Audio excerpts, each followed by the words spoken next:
आज के इस वीडियो में हम बहुत ही आसान तरीके से 4 अंकों का गुणा करना सीखेंगे। जैसे हमने यहाँ पर एक गुणा का सवाल ले लिया है कि हमें 25,013 में 3,125 से क्या करना है, गुणा करना है। तो हम आपको बता दें कि हमें 3,125 का तो टेबल आता नहीं है, इसीलिए हम एक साथ इस पूरे का गुणा नहीं करते हैं। तो इसका गुणा करने के लिए क्या होता है, कि रूल होता है कि हम पहले इस 5 का गुणा इस पूरी संख्या में करेंगे, फिर 2 का गुणा पूरी संख्या में, फिर 1 का गुणा करेंगे पूरी संख्या में, और फिर 3 का गुणा करेंगे पूरी संख्या में। तो चलिए हम आपको इस गुणा को करके दिखाते हैं, जिससे आपको अच्छे से समझ में आ जाएगा। तो हमें पहले क्या करना है कि इस 5 का गुणा इस पूरी संख्या के साथ करना है। तो 5 का गुणा पहले करेंगे 3 के साथ। तो 5 का गुणा जब 3 के साथ होगा तो 5 का पहाड़ा पड़ेंगे 3 बार। यहाँ देखिए 5 एकम 5, 5 दूनी 10, 5 तेई 15, हमारा कितना मिला, हमें 15।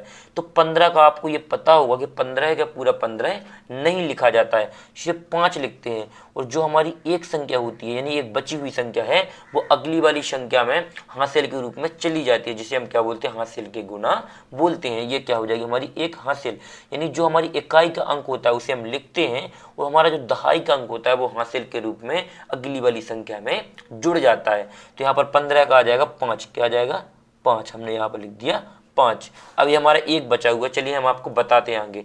अब होगा 5 गुणा 1 के साथ, हमने 3 में कर लिया, अब 1 के साथ, तो 5 का पहाड़ा पड़ेंगे एक बार, तो 5 एकम 5 ही आएगा।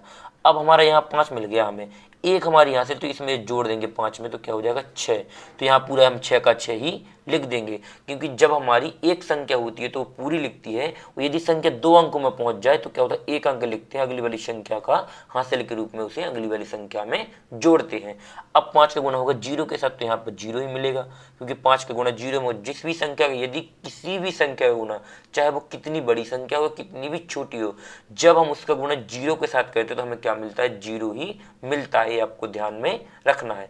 अब हमारा आगे बढ़ते हैं, तो 5 का गुणा होगा 5 के साथ, तो 5 का पहाड़ा पड़ेंगे 5 बार। 5 एकम 5, 5 दूनी 10, 5 तेई 15, 5 चौक 20, 5 25, कितना मिला हमें, 25 मिला। तो 25 का आएगा 5, या हमने लिख दिया 25 का 5, हासिल बची हमारी 2। तो 5 का गुणा अब 2 के साथ हो गया, 5 के साथ हो गया तो अब 2 के साथ होगा, तो 5 का पहाड़ा 2 बार, 5 एकम 5, 5 दूनी 10, और 2 हमारी हासिल बची हो जाता है 12। तो हम यहाँ पूरा 12 का 12 ही लिख देते हैं। अब आप लोगों के मन में ये डाउट आ रहा होगा कि यहाँ हमने पूरा 12 क्यों लिख दिया। तो हम यहाँ पर इसलिए लिखते हैं कि अब इस 5 का गुणा किसी और संख्या के साथ में नहीं होना है। यदि इस 5 का गुणा यहाँ पर कोई संख्या होती उसके साथ होता तो क्या होता, यहाँ सिर्फ 2 लिखता और 1 हमारे अगली वाली संख्या में हासिल के रूप में जुड़ जाता।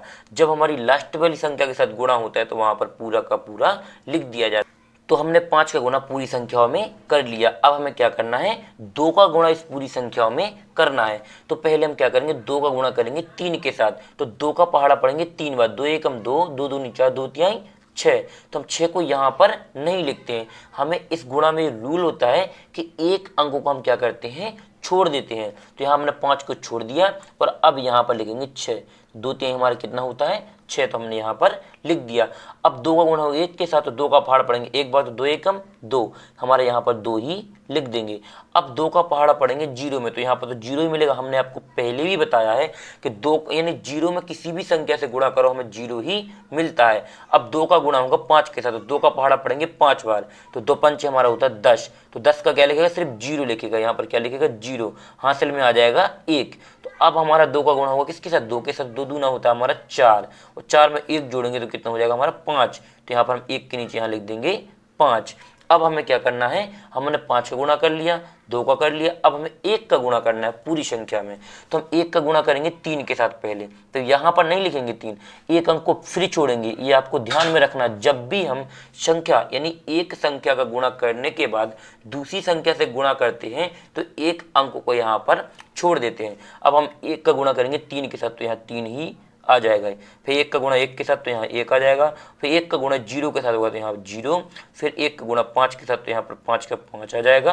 और 1 का गुणा 2 के साथ होगा तो यहाँ पर 2 आ जाएगा, क्योंकि जब हम 1 का गुणा किसी भी संख्या के साथ करते हैं तो हमें वही संख्या क्या होती है, प्राप्त होती है। अब हमें क्या करना है, हमारा 5 का कर लिया, 2 का कर लिया और 1 का कर लिया। अब हमें करना है 3 का गुणा, तो हम फिर क्या करेंगे, 1 अंक को फिर छोड़ देंगे। यहाँ पर ध्यान रखिए, फिर हमने 1 अंक यानी 3 को छोड़ दिया और यहाँ से लिखना प्रारंभ करेंगे। तो पहले 3 का होगा 3 के साथ, तो 3 3 का 9, यानी कि जब हम 3 का पहाड़ा 3 बार पढ़ेंगे तो 3 3 का 9 होता है। फिर 3 का गुणा 1 के साथ होगा तो 3 एकम 3, यहाँ पर हमने 3 लिख दिया। फिर 3 गुणा 0 के साथ, तो यहाँ 0 ही आ जाएगा। अब 3 गुणा 5 के साथ, तो 3 5 होता है 15, यानी कि 3 का पहाड़ा जब 5 बार पढ़ेंगे तो 15 आएगा। तो 15 का लिखेगा यहाँ पर सिर्फ 5, हासिल आ जाएगी 1। अब होगा 3 गुणा 2 के साथ, तो 3 गुना होता है 6 और 1 हमारे यहाँ से, तो यहाँ हो जाएगा 7। और अब यहाँ पर होता है सबसे बड़ा पॉइंट, यानी अब हमारे यहाँ पर क्या होना है, इसका आंसर आना है। तो यहाँ पर हम जोड़ते हैं, तो इसके नीचे कुछ नहीं, तो यहाँ पर 5 ही लिख देंगे। यहाँ पर 6 और 6 होता है हमारा 12, तो 12 का 2 हासिल 1। यहाँ 0 है, 2 और 3 होता है 5 और 1 हासिल थी, तो हो जाएगा 6। यहाँ पर क्या हो जाएगा 6। 5 और 1 होता है हमारा क्या, 6 होता है। और 6 में जब हम 9 को जोड़ेंगे तो हमारा क्या हो जाएगा, 15 हो जाएगा। तो 15 की 5 कितनी हो जाएंगी, 5 और हासिल फिर 1 हो जाएगी, क्योंकि 15 होता है ऐसे हम इकाई का अंक लिखते हैं, चाहे वो जोड़ हो या चाहे वो गुणा हो, और दहाई का अंक हासिल के रूप में अगली वाली संख्या में जोड़ा जाता है। तो ये हमारा 1 आगे जुड़ेगा, देखिए 2 और यहाँ हमारा कुछ नहीं, यहाँ पर 3 है तो 5 हो जाएगा और 1 हासिल है तो हो जाएगा 6। कितना हो जाएगा 6। अब यहाँ पर 1 है और 5 तो 6 हो गया, 5 6 और 5 होता है 11, तो 11 का यहाँ फिर 1 लिखा, जैसे हमारा 11 है तो 1 लिखा, 1 आ जाएगी ये हासिल। तो यहाँ पर 5 2 7 और 1 हमारा ये है, तो सिर्फ 7 में 1 जोड़ेंगे तो 8, तो यहाँ पर लिख देंगे 8 और यहाँ पर 7 का 7। ये क्या हो जाएगा, इसका फाइनली आंसर, यानी कि जो हमने इस गुणा किया उसका आंसर हमारा ये आ गया है। अभी आप लोगों को इस वीडियो को नहीं छोड़ना है, हम आप लोगों को एक छोटा सा गुणा देते हैं जिसको आपको स्वयं से करना है और कमेंट बॉक्स में बताना है कि उसका आंसर कितना आ रहा है। यदि आप लोग उस गुणा को कर लेते हैं तो हमें ये समझ में आ जाएगा कि आप लोगों को गुणा अच्छे से समझ में आ गया है। तो आपको गुणा करना 9270 का गुणा, यानी कि किसके साथ करना है, 133 के साथ। किसके साथ, 133 के साथ करना है। 9270 का गुणा 133 से करना है। और यदि कहीं पर भी इस गुणा में कोई भी डाउट लगे तो हमें कमेंट्स बॉक्स में जरूर बताना, अगले वीडियो में हम आपका वह डाउट क्लियर जरूर कर देंगे। और यदि ये वीडियो पसंद आया हो तो वीडियो को लाइक और चैनल को सब्सक्राइब करके बेल आइकन प्रेस करना बिल्कुल ना भूलें, जिससे आने वाले हमारे और वीडियो सबसे पहले आप लोगों तक पहुंच सकें। थैंक यू वीडियो को लास्ट तक देखने के लिए। मिलते हैं किसी और एक अच्छी वीडियो के साथ में, जब तक अपना ख्याल रखें।